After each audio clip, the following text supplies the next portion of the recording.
Hey everybody, it's Craig. We're in that X6.55 by McCormick. We're going to go ahead and wake the beast up. Again, this thing's only got a little over 1,600 hours on it.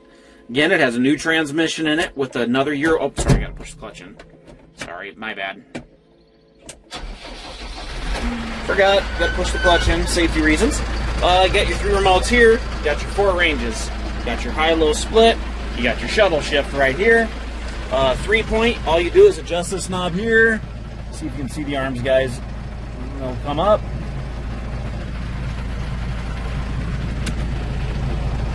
Right there.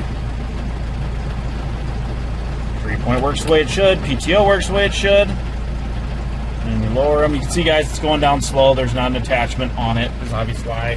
Got your PTO engage right here. You can run that in auto. Got your joystick loader right there. Bank right, tip, left, go up, down. Got your buddy seat. Again, I said this has the 1000 or 540 PTO. You can adjust it there. Next video, guys, we'll take it down the road, show you it runs and drives the way it should.